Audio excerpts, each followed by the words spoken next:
Brexit. In front of you is one of the options which Parliament will choose within the coming weeks. Now, some of you will say that these options are way too oversimplistic and do not reflect the broad complexity of the Brexit process, and I agree. These are very simplified versions of what could happen. And some of you will say, well, only one thing will happen, or only one thing should happen, depending on your opinion. And I agree as well. But likely, that one thing will be somewhere on this list. Even if you don't agree with me, consider subscribing by the end of the video. Okay, so today we're going to try and work out what MPs will vote for within the coming weeks if indicative votes on various aspects of Brexit are allowed. The way I've worked out is by considering old votes that the Parliament has had on the various options and weighing them against each other to see what the percentage of Parliament is in favour of each of these options. So let's start with a No Deal Brexit. That's getting to the end of the Article 50 process and choosing to leave on World Trade Organization terms. Please note that this is with respect of Parliament choosing to leave without a deal, not Parliament getting to the end of the Article 50 process only to not be able to decide and to crash out without a deal. So there was an early vote on the Spellman Amendment asking if Parliament doesn't want a no deal. 308 parliamentarians agreed with that statement that they do not want a no deal, and 310 were against that statement.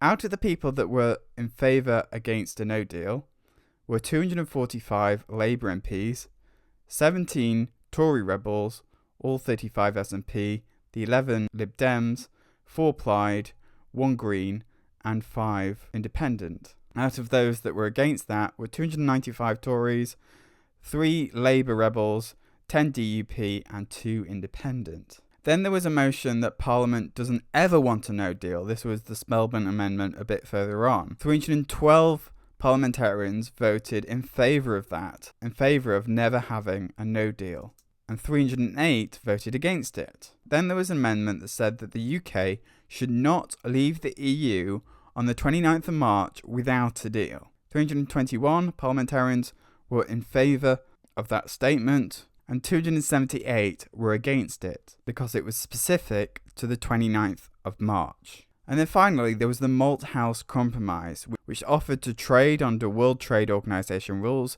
but to extend the transition period.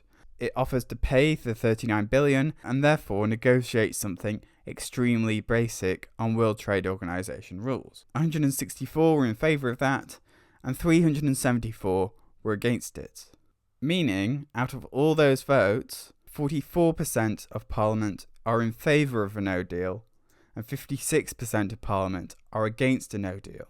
Now, this doesn't mean that Parliament can't be so indecisive that we end up crashing out, or the EU could reject a longer extension of Article 50 that means that a no deal becomes inevitable, but 44% of Parliament choose no deal over anything else. 30% choose a standard free trade agreement because I've put the Malthouse Compromise vote into that result. So as you can see, both no deal and a standard free trade agreement are pretty much rejected by Parliament because they're below 50%. What about the bottom of the list? What about revoking Article 50? Well, there was an amendment to the withdrawal bill, Amendment G, to revoke Article 50, and Amendment Q, which was to stop Brexit completely.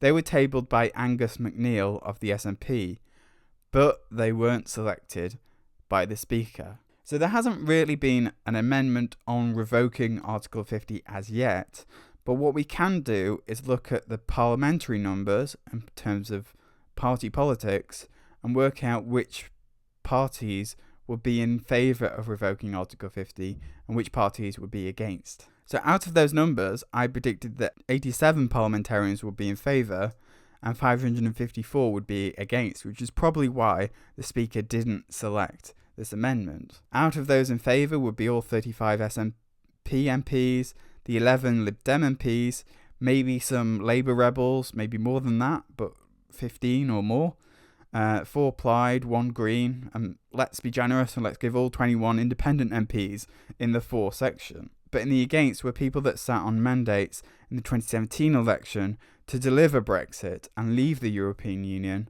and that would be all 314 Conservative MPs, most Labour MPs, and 10 DUP MPs, possibly. Either way, it's way off a majority, giving just 14%. So revoking Article 50 as a parliamentary choice outright seems way off. But what about a people's choice to revoke Article 50 in having a second referendum which allows that? A motion was tabled which calls for a second referendum. 85 MPs voted for that, 334 MPs voted against that, and the Labour Party abstained, giving a 20% margin in favour of a second referendum in that vote. But if Labour were to take part in that vote, and a 3-line whip was put on the Labour Party to vote in favour of a second referendum, then it could give the majority in favour of a second referendum, putting the margin anywhere between 47 to 52%. It would be a very small, tight margin, but it's very possible that a second referendum could occur. But that's if, and only if, all Labour MPs are subservient to their whip and vote in favour of a second referendum. We know people like Jeremy Corbyn aren't necessarily in favour of a second referendum, therefore it's unlikely that the entirety of Labour would vote in favour of a second referendum. So it might be that even if Labour decided to take part in that vote, a second referendum wouldn't win. So what about the ultimate thing that we've been talking about for the last few weeks, Theresa May's deal, or the withdrawal agreement as it already stands, as was agreed with the EU and negotiated with for the last 2 years? Well, the withdrawal agreement without added reassurances on the backstop, this was the first vote that was done in January, had 202 MPs voting for it and 432 MPs voting against it. Amongst the MPs voting for it were 196 Tories, 3 Labour rebels and 3 independents. And amongst the MPs voting against it were 118 Tory rebels, 248 Labour, all 35 SNP, 11 Lib Dems, 10 DUP, 4 Plaid, 1 Green and 5 independents. So then Theresa May went back to the European Union and managed to get the European Union to reassure Parliament that ultimately the backstop is temporary and would only last to a certain date and would not be used as an alternative to alternative arrangements for the border, is only there if we fall out or break up with the EU and there is no other alternative around. But that wasn't enough for MPs because they still saw that ultimately the backstop was the default option, and so even with the reassurances, only 242 MPs voted for it and 391 voted against it. Out of those 242 were 235 Tories, 3 Labour, 4 independents, and that Tory majority in favour did slide a little bit, 118 to 75 against. But again, all the other parties, plus the DUP, which for many Tories is the deciding factor, and for the ERG seems to be like their second whip now. Whichever way the DUP goes, the ERG seems to go. Then, of course, we had these 11 TIG, or the independent group MPs, who split from the Labour Party, who voted against it as well. So that left a 35% majority of Parliament in favour of Theresa May's deal. Now, as for the other options, I know they say Theresa May's deal plus a customs union, or Theresa May's deal plus a customs union and a single market. And it's very hard to work out how Parliament would vote for the deal plus a customs union, or the deal plus a customs union and a single market. But what we can work out is how Parliament thinks about just the customs union and full European Economic Area access. And that's what we're going to do.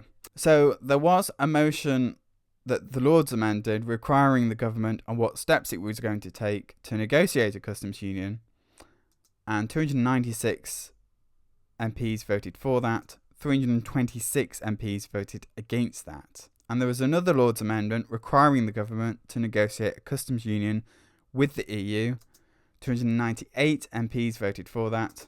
325 MPs voted against that.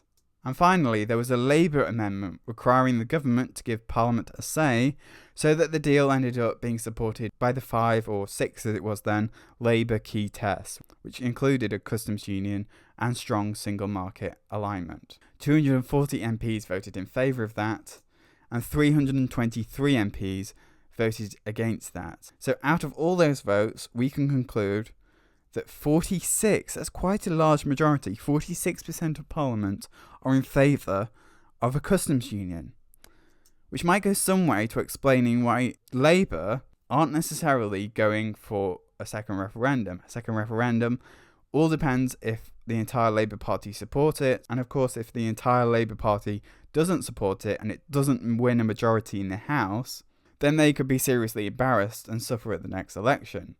Whereas, if they support a customs union deal, they at least have the biggest chance on this list of getting a deal through Parliament and delivering on their mandate to deliver Brexit, and also delivering a Labour version of Brexit, keeping those constituencies in the north who voted Leave but also voted for Labour. What about full European Economic Area access, including the single markets? Well, there was a Lord's amendment to make the European Economic Area membership a negotiation objective before the negotiations actually began. 126 MPs voted in favour of that, and 327 MPs voted against that, with Labour abstaining. Of the people voting for it, despite the whip to abstain, 74 Labour MPs voted in favour of that, and 3 Tory rebels voted in favour of that, but the government and 15 Labour MPs voted against that. Then there was a Labour amendment to negotiate full access to the EU's internal market. 240 MPs voted for that, and 322 voted against that. So out of those two votes, we can conclude that 35% of Parliament, or about the same as Theresa May's deal, support a full soft Brexit, single market access. So, let's put all these numbers in order of likelihood according to their percentage of support in Parliament. And we can conclude that a second referendum is likely should Labour support it. But Labour aren't necessarily likely to support it, therefore they're trying to get this customs union deal through because it's their way of delivering Brexit and not embarrassing themselves and sorting out this mess. But also, I would say, the first two options require a longer extension to Article 50 to be able to negotiate or deliver on those options. And there's every chance that Parliament could disagree with the longer extension to Article 50, which leads us on to the third option, which is a No Deal Brexit. Now, a No Deal Brexit might not necessarily be chosen, and is probably a much more likely if you add in the EU's opinions to this graph.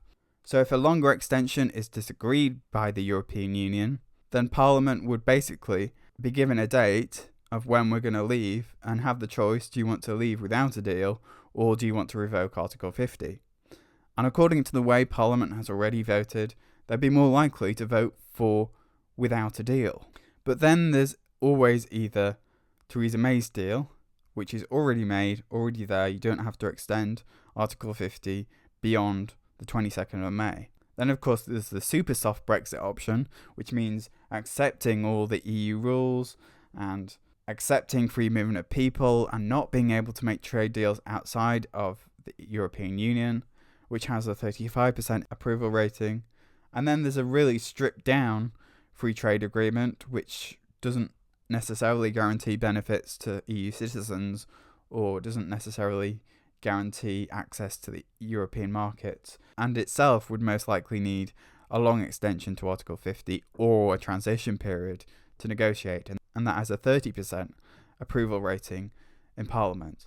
And then, of course, is what the SNP want, which is to revoke Article 50 and cancel Brexit, and it's what many Remainers want as well.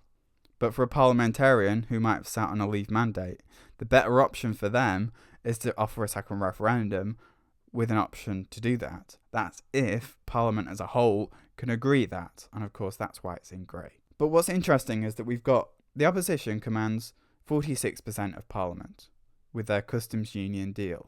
It's not a majority because ultimately a customs union means not being able to make trade deals outside of the European Union without the European Union's approval, and that ultimately fails to deliver on many of the promises of Brexit.